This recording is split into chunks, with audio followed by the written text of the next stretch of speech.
Welcome to Popcorn Talk, featuring movie discussion, news, and interviews. Popcorn Talk, we talk movies. And now, here's Popcorn Talk's Guilty Movie Pleasures. Oh yes, Guilty Movie Pleasure fans! We are back in quarantine and I got a green wall behind me, so you know what that means. It's gonna look really weird, like we're the Tiger King web series episode today. You can even see the strangest thing is I have a white logo that says chaos and you can see their faces through it. So I might just play with that for the next 45 minutes instead of saying anything. What do you think, Jeff? Should that be our show? That's my question. I think so. to you. That's the question to our live audience. Hey, I'm your host, Ben Begley, and with me as always, Jesse McIntosh. Yeah. And today we are covering Guilty Movie Pleasure. If you haven't watched our show before, before you get into the minutia of things like some people like to, we know our show's called Guilty Movie Pleasures. We've done 202 episodes. Sometimes we choose movies that are topical, like last week, Rise of Skywalker. I would argue it's a guilty movie pleasure because it got the worst reviews of the entire franchise and has some guilty moments. Some people disagree with that and are very adamant that we stick to one thing. Guess what? We get bored and we're in quarantine. We want to watch whatever we decide to watch. And this week, though, I would say, not to give away my rating up at the top, but this is definitely a guilty movie. And I promised last week that Jesse would get to choose. So Jesse, what were your choice? Give a few more of your list. Yeah, let me just give some background here because, yes, I was told that it was my choice for this week, as Ben continues to be fascinated by the lighting that he set up for himself. Holy crap, green screen is amazing, guys. Have you guys tried it? Keep going. Sorry, Jesse. So I sent out a list of about 6 or 7 movies. And the immediate reaction from Ryan, our producer, was, let's do any of those except the skulls. Yeah, exactly. And then somehow we ended up narrowing in on only the skulls. So Ryan, now you know how I feel a lot of weeks. I literally was like, I've never even heard of this movie. Yeah, right.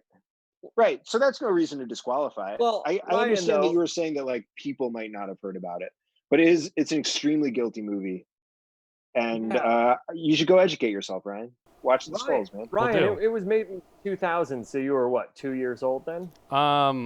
You're warm, but that's all I'll say. Don't tell me how old you really were. I'll just slam my face against one of their faces. So Jesse, you're the one who suggested this. I had never seen it before. I'd like to hear, I want you to take a little bit more point on this episode because I want to hear what you thought about it when you first saw it, and what made it stick with you. Sure.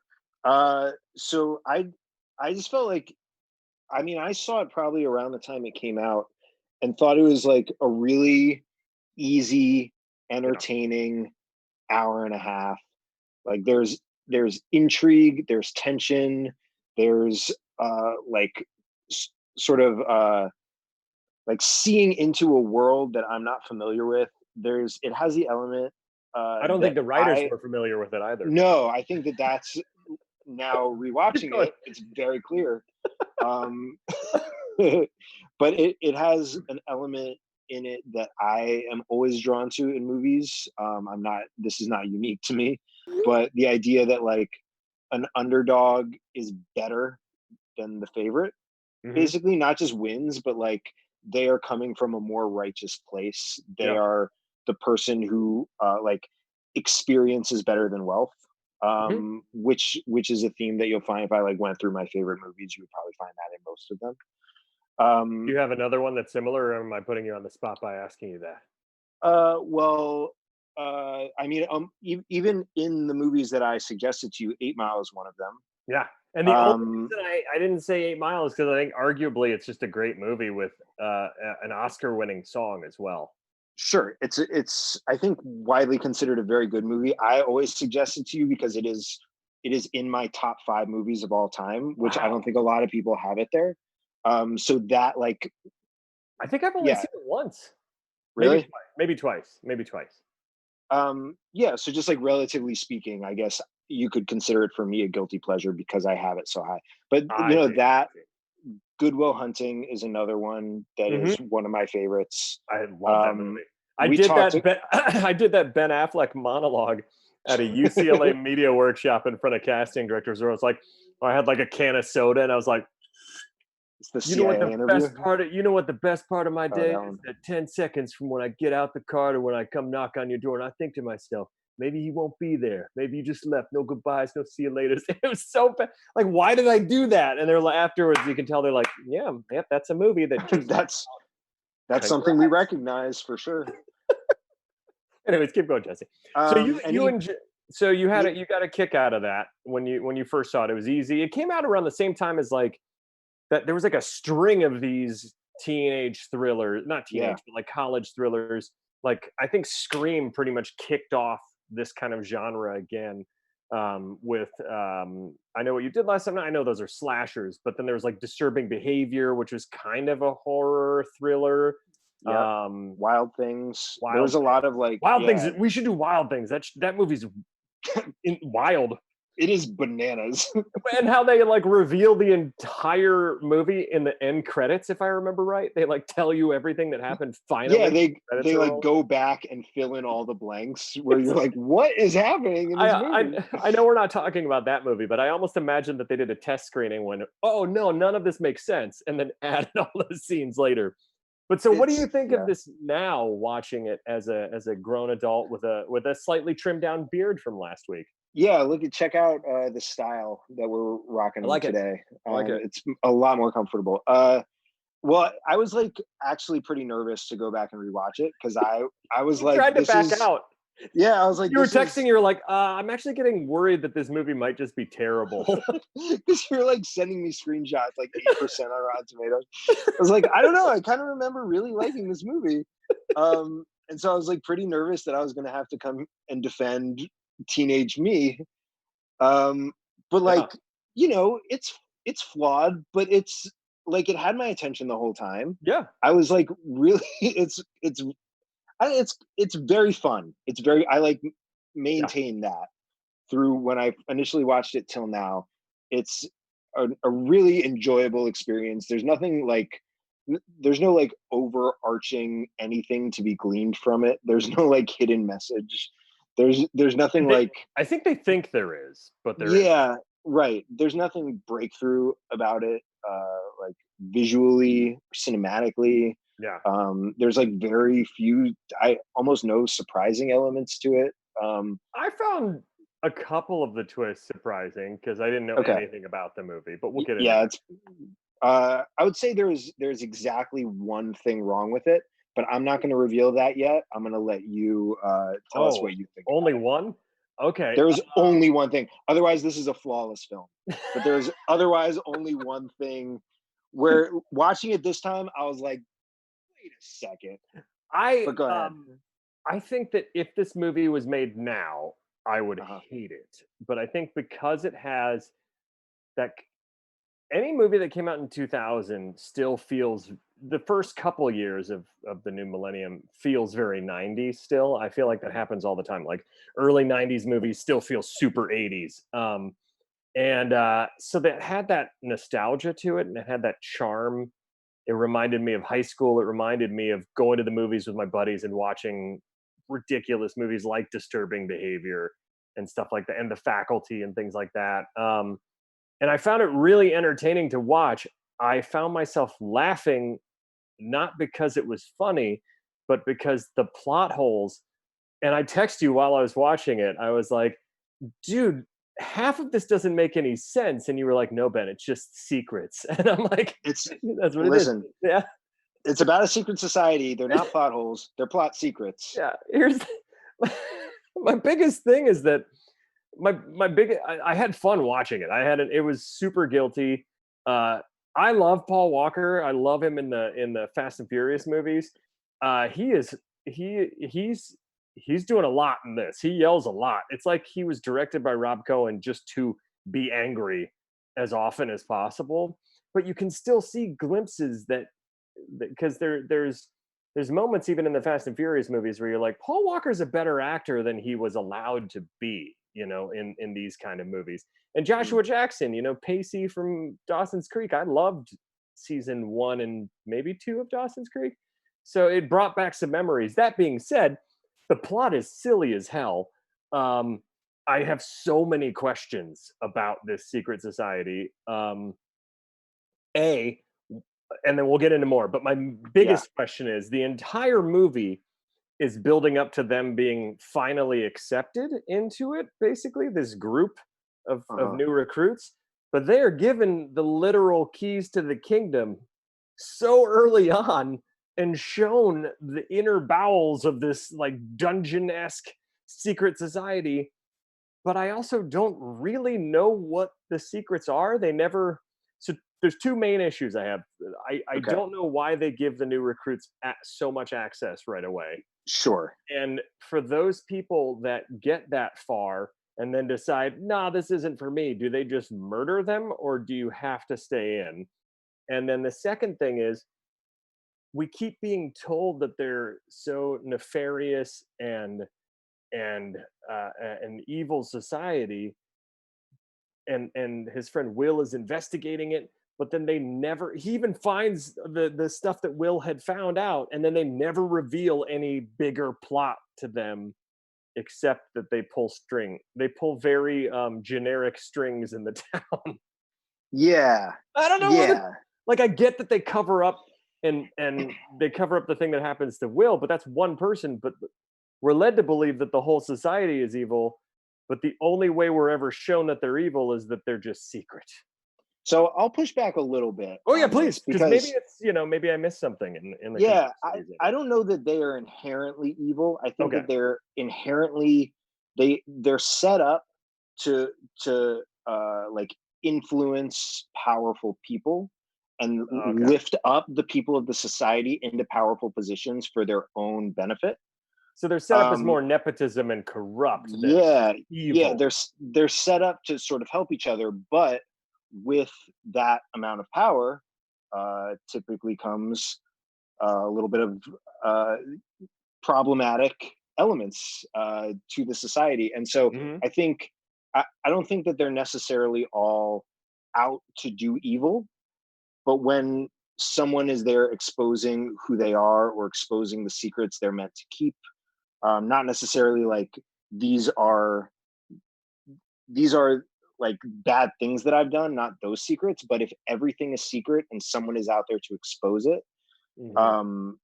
then I guess you got to keep that quiet. And then that one thing leads to another, and now we're covering up crimes, Now, but if it's so secret, they let a whole group of people in. That's a problem. Very quickly. And their first task is to go steal a snake.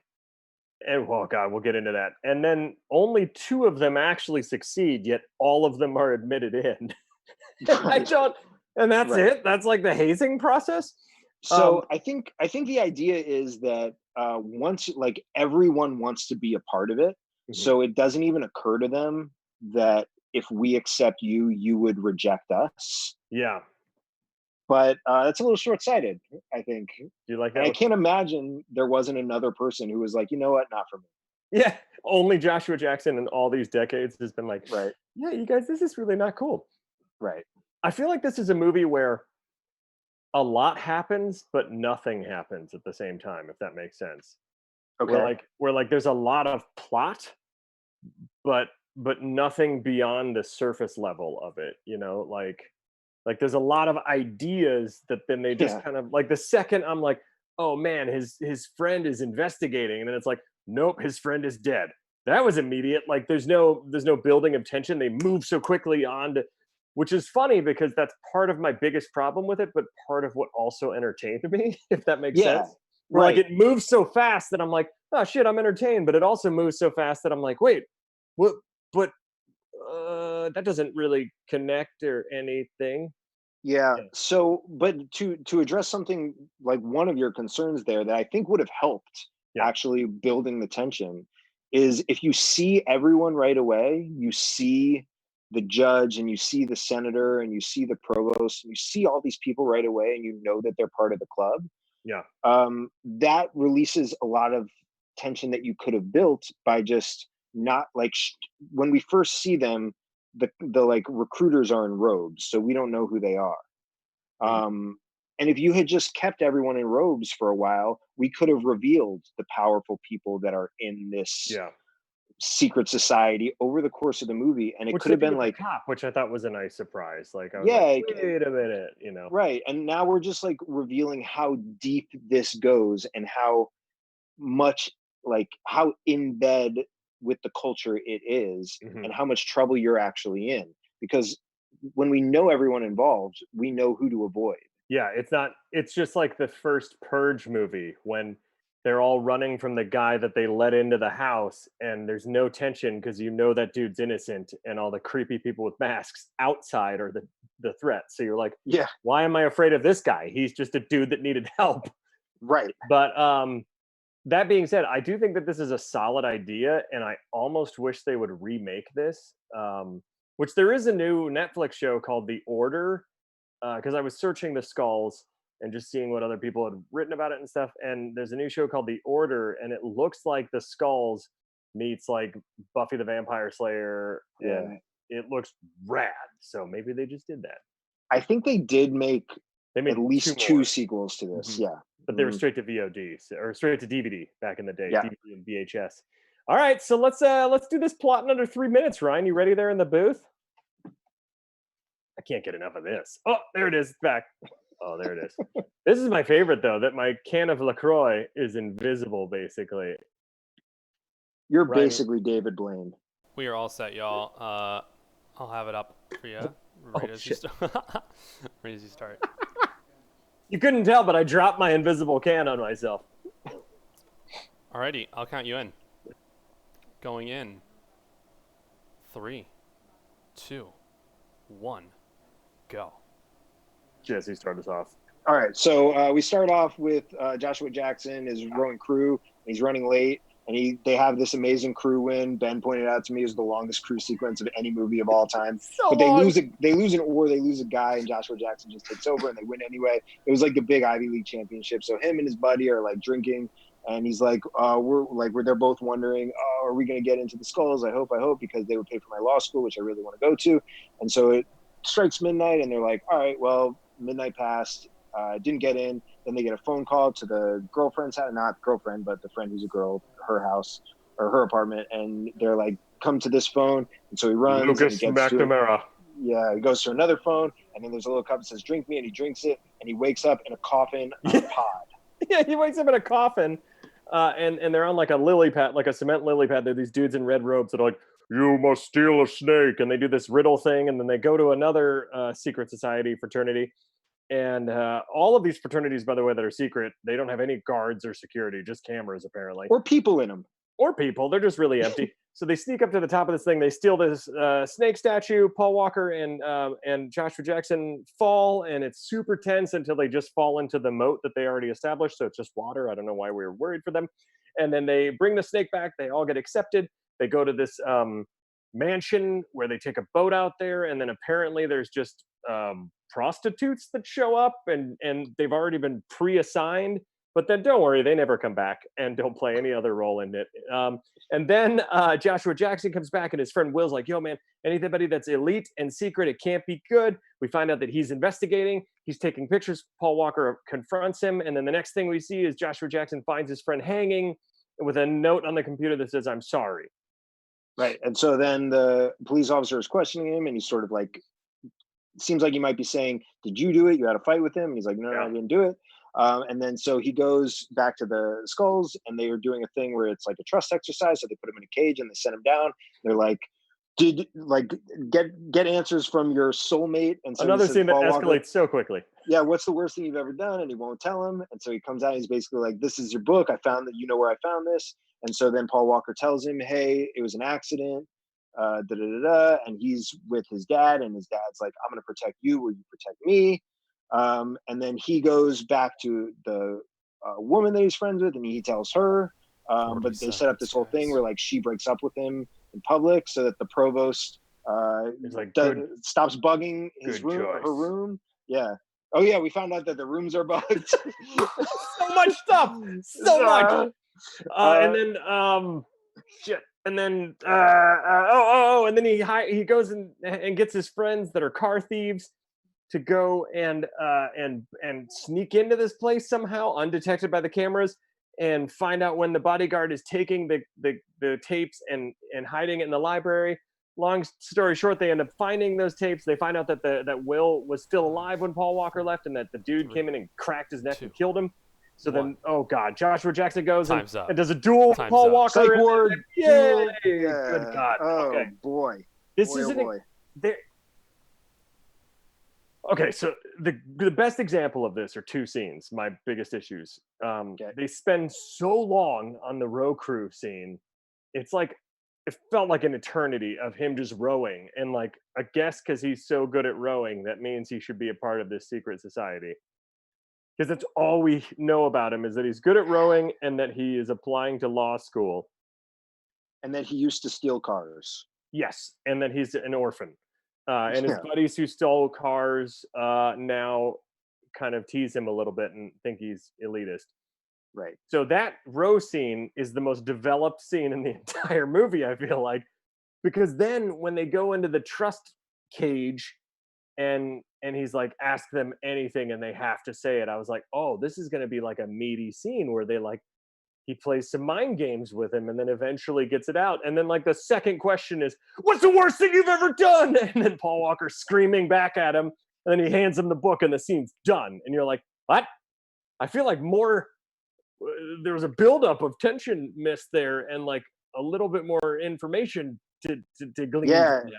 Yeah, I feel like they do that scene backwards, because you're right. Like Joshua Jackson screams at him right immediately away, but then he like handles it actually really well. He like starts talking about how his dad always covers for him, and how like he's always afraid that like his dad is basically like clearing up all his mistakes, and he's actually not a good person. Yeah, and like we get some of that from Paul Walker in like a downward trajectory from where the scene started, rather than like starting there and building up to what's the worst thing you've ever done.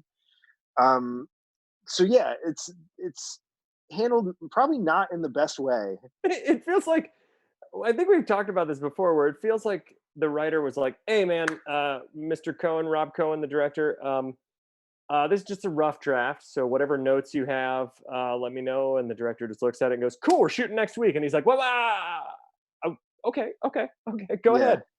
Yeah. I do want to mention that Caleb Mandrake and Lucas McNamara might be the two coolest names ever. I feel like they spent a lot of time thinking of those names. Caleb Mandrake. I've never heard a more just like dick swinging name than that. I'm Caleb Mandrake. Like he definitely, if you asked him what his family crest is, he'd be able to describe it to you in detail. Oh yeah. If you're a Mandrake, you definitely know that. So Jesse, in fact, our first sound clip is exactly the vibe that you're describing. I can't tell if it's playing. Ryan. Clip number one, Ryan. Mandrake. He was a skull the day he was born. That's Caleb Mandrake. He was a skull the day he was born. I mean, technically, we all have skulls when we're born. Do you think that's what they meant? Do you think they were talking about his body, his bone structure? I'm going to say definitively yes. Okay. I've never been more sure about anything in my life.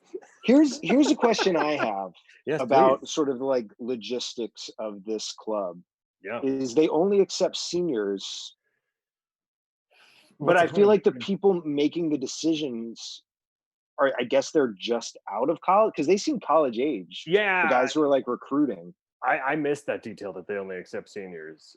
Yeah, they're all seniors, and they're all like, this is our chance to get in the secret society. Sense. Yeah.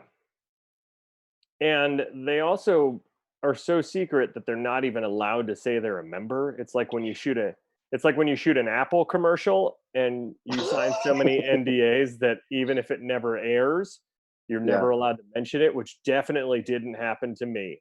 Clearly. This is actually the one major flaw of this movie. Brand on the wrist.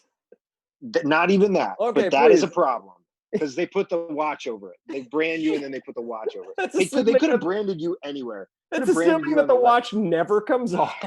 Yeah. Okay. But here's the major problem with this movie. Mm-hmm. Is they tell you right away, the first rule, you're not allowed to talk about it, right? You're not allowed to tell anybody. Yeah. When Paul Walker being inducted and his dad is giving the speech, Paul Walker should be like, what the hell, Dad? Yeah. But he's not. He's like, hell yeah, that's my dad. So he knew the whole time that his dad was in the skulls. Yeah. That should immediately disqualify his dad. Everyone watching his reaction right there Yeah. of not being like, what the hell? That's a should good be like, point. Craig T. Nelson, you're out of the skulls, dude. You violated rule 1. Yeah. That's a very good point because they're not even Thank supposed to you. mention it to their family. Hold on, I'm going to shut my window because a plane's flying by and it's loud as hell. 1 second. All right. Being very professional during this podcast. There we go. We have a nice shot of the 2 stars. That is something that definitely he shouldn't know that. That doesn't make any sense. He shouldn't know, and it seems like it's just common knowledge. Everyone's just like, this is legacy. This is Skull's legacy right here. Can I just say that Craig T. Nelson is a gosh darn national treasure, even though his character is kind of whatever in this movie. Love him. Zeke Braverman on Parenthood. That guy is the best. Coach? Mr. Incredible. Coach. Yeah, he's the greatest. Come on. So I think that the movie benefits from casting Craig T. Nelson and William Peterson because they bring more to the roles than is remotely written on the page. Yes. There's a menace to Craig T. Nelson, even though there's not really. He brings a more three-dimensionality. That's how I say it. Well said, yeah. It's definitely three-dimensionality. So first off, if I was ever inducted into a club and I woke up in a coffin on a cement lily pad in an underground pool, I guess, dungeon pool? Yep, dungeon pool. That might be a red flag for me that this isn't my bag, you know? Well, yeah, also they're like, you're about to be reborn, and then they come out of coffins. I would be like, this is actually not reborn, this is reanimated. Like reborn, I should come out of a womb, I think. Like this is... You wish they all came out of like giant vaginas and crawled out?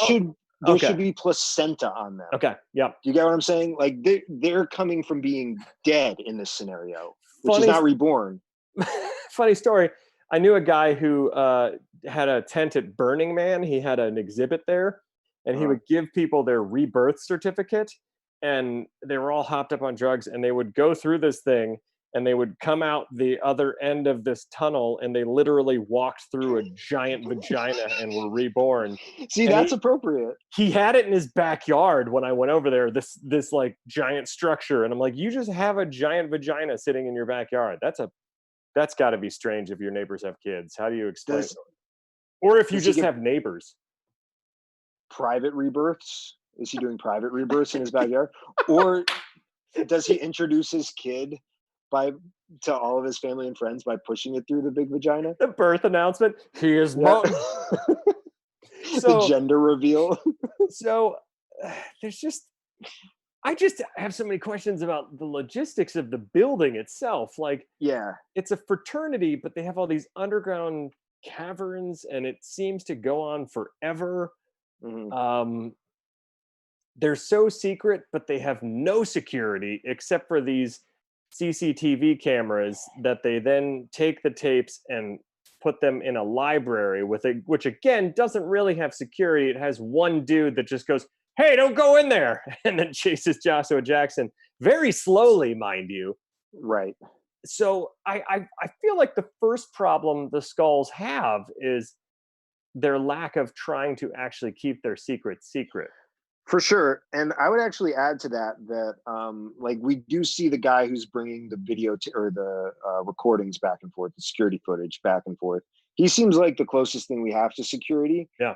And for the whole second half of the movie, the university provost is just in full view of the whole student body, chasing people with guns, getting in car chases. Like, bro, hire a security guy to handle your dirty work for you. What are you doing? And I believe you mean Shooter McGavin. Yes, The university I do. provost. Yeah, that's do, in fact. amazing to me. There's all these chase scenes in the end where he's just in not broad daylight. He's out in the open chasing these.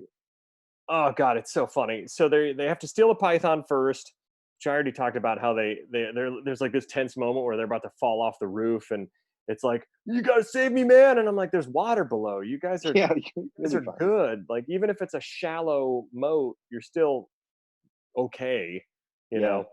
Right. I would have liked, and I thought they were building this up in the beginning. I thought they were building us to more of a relationship between Paul Walker and Joshua Jackson, and I feel like they just dropped that like 20 minutes in. They don't really ever establish, because it would have been cool to see them start to form a bond, and then the betrayal of knowing that Paul Walker may or may not have killed Joshua Jackson's best friend. Like, it just feels like they threw everything in the kitchen sink into this movie with like all kinds of crazy plot without ever developing any of them.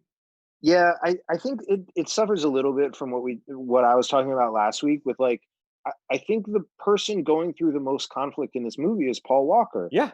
And he is not featured. Like, we don't get a ton of solo. I would have loved him to be the lead.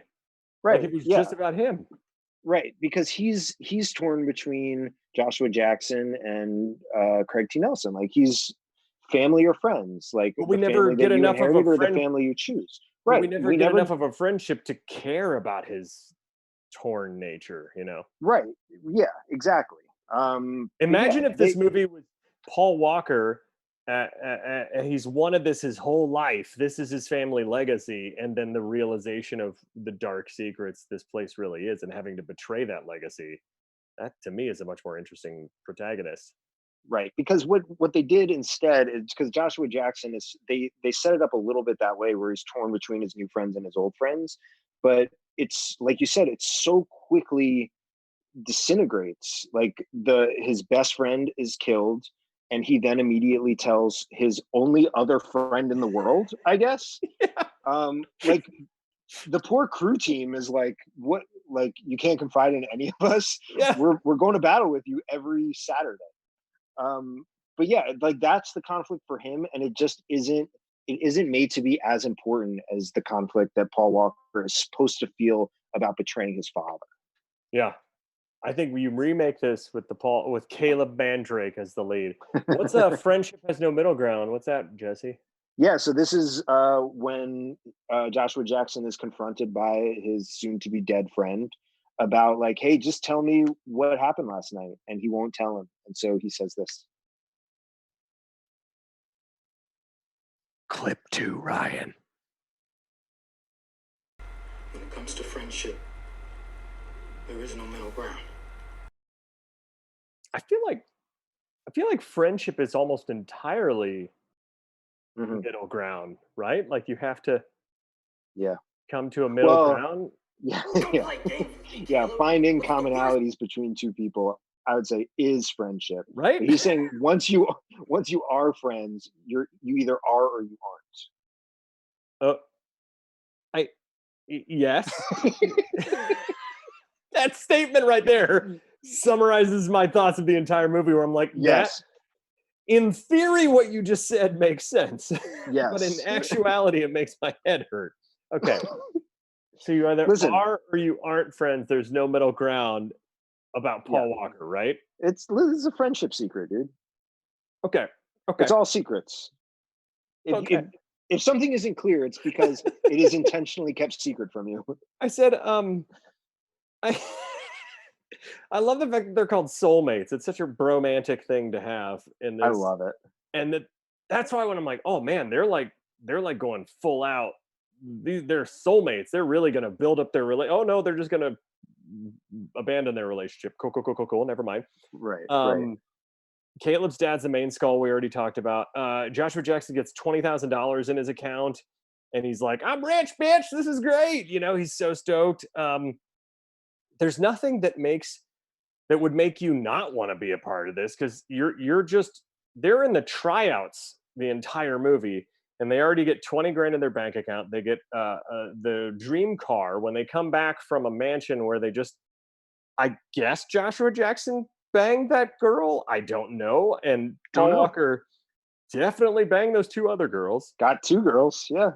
And it seems like they're pre-assigned because she came up and already knew everything about Lucas McNamara. Yeah. Are there women in the skulls? And if not, what were these women told about the event that they're attending? Yeah, and what happens to them after? Are they because they didn't seem like prostitutes. No.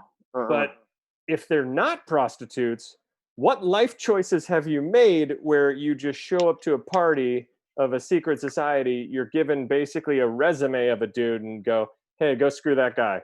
And, don't tell anybody. Right. I almost we don't know. Maybe they're just slow dancing. yeah, that's it. Okay. You're right. I'm thinking the worst of the skulls. Yeah, all we saw was slow dancing. I want a spin-off of just the harem of women to find out their backstory and their madam and how they revolt eventually and like go full on Bobbit on all the skulls. I wonder if they were recruited to whatever society they're a part of the same way. Like it's equally elite in whatever school they came from. You are in the most elite prostitution thing that exists. I just was so confused by that. And then immediately Paul Walker's book and his key get stolen because apparently not the brightest bulb in the bunch because he left his secret book with his secret key to the secret society just like sitting on his passenger seat, I guess. A mistake for sure. Yeah. A mistake. And then you think that's going to be a little bit of tension and drawn out, like who has it? What are they going to find out? No, immediately, it's Will, and immediately he gets confronted, then immediately he hangs himself. Right. What clip is... and then, we can skip around a little bit because there's the revealing ceremony where they, this is the final stage of their soulmate ship, right? Sure.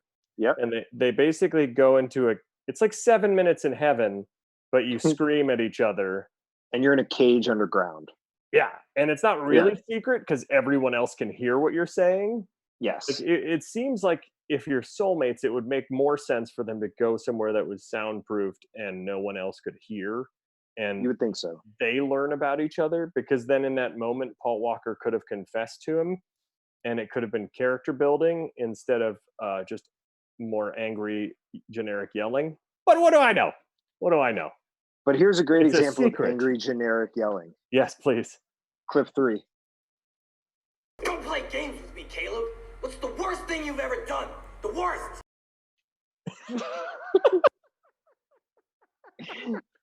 What's the worst thing you've ever done? The worst! Oh, this is the third time he's asked that question. Also. Is the soulmates deserve the truth? Is that from the same scene? It is immediately after that when they're together with Craig T. Nelson, and Craig T. Nelson's like, hey, you should tell Joshua Jackson what's going on here. Let's play that. Clip 4. Well, I think your soulmate has the right to hear the truth. That's some good logic there. You need to be truthful to your soulmate. It's good life advice. Again, this is another example where the movie brings up tension and then immediately resolves it in the next scene. Yeah. Where you're like, okay, I guess we're moving on from that now. So Craig T. Nelson, we find out he's protecting the senator.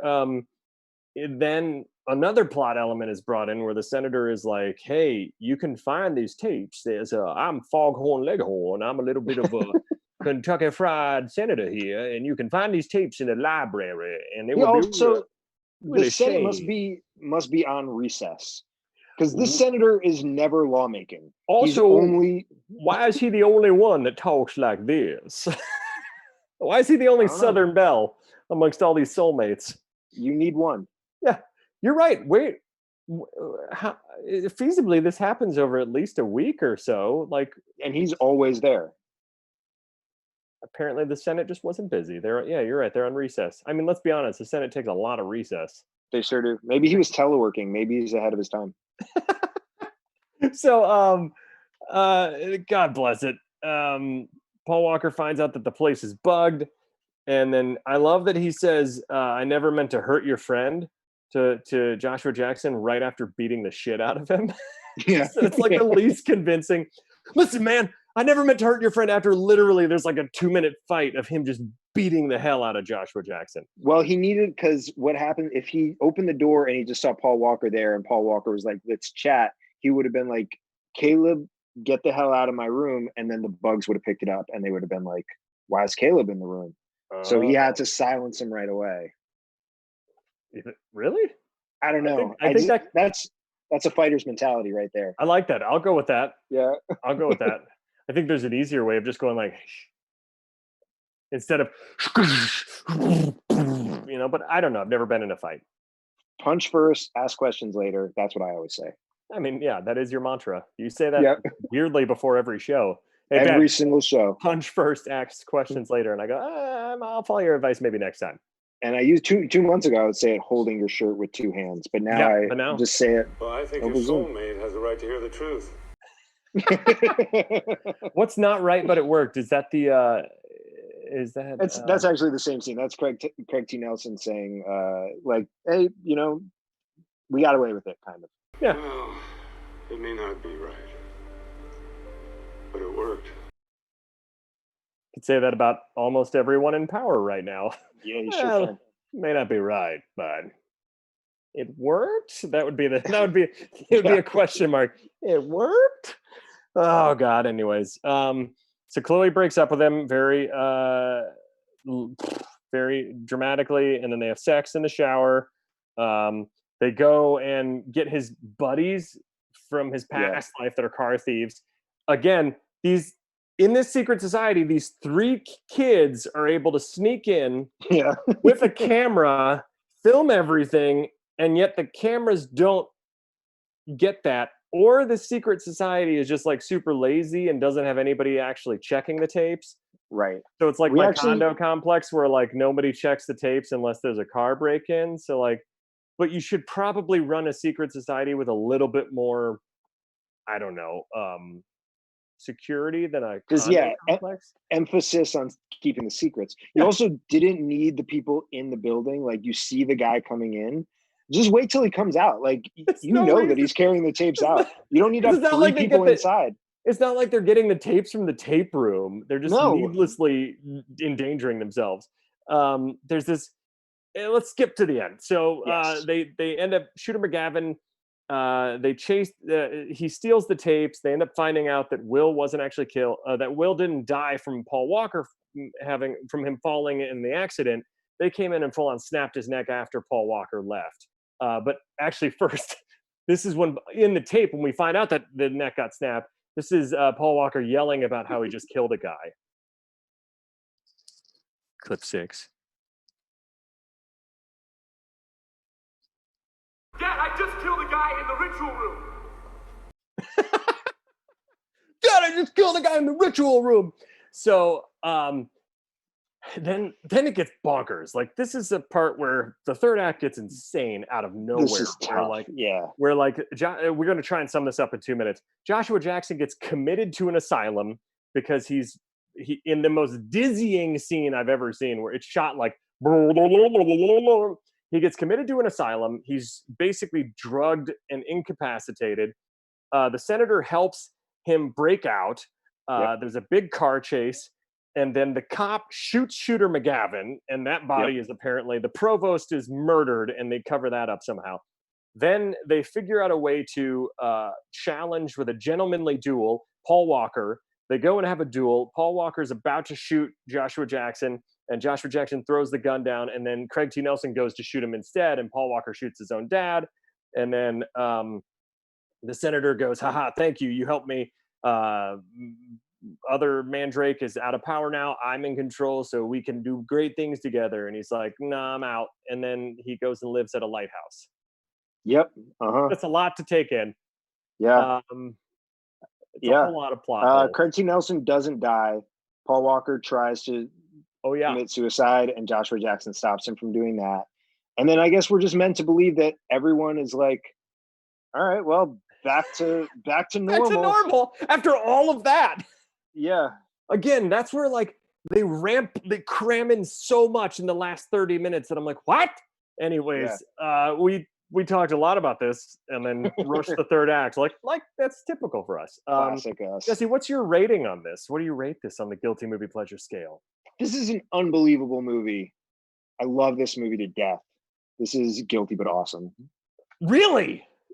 I love this movie. Get out of here! No way. I love this movie. Ooh, it's a guilty pleasure because of nostalgia. Because of nostalgia for me. That's fine. I have a ton of guilty but awesome movies that are. I would say this is a guilty pleasure that just narrowly, because of nostalgia, dips out of the guilty but terrible category. Just narrowly escapes that. But I would say it's a guilty pleasure for sure. Until next time, Jesse, where can they find you? We're out of time already. You can find me on Twitter and Instagram at Too Much Jesse, for sketch at The Prom Losers. You can find me at the Ben Begley on Twitter and Instagram. You can find us at Guilty Movie Guys. Make sure you leave a comment on our iTunes page. Make sure you like us on YouTube and follow us on Twitter and give your suggestions our way. We're in quarantine. Sometimes our brains aren't working with what we want to do next. We're thinking Capone with Tom Hardy, if anybody wants us to talk about that. I hear he shits his pants twice, so you had me at that. Anyways, keep the conversation going. What did you think of the Skulls? We'd love to know if this is one of your favorite 2000s movies or if you hated it. Until next time, what is your guilty movie pleasure? From producers Maria Menounos, Kevin Undergaro, and the entire Popcorn Talk Network, we would like to thank you for tuning in. For questions or comments, be sure to visit popcorntalk.com. I'm Sir Richard Wentworth, and this has been a presentation of the Popcorn Talk Network.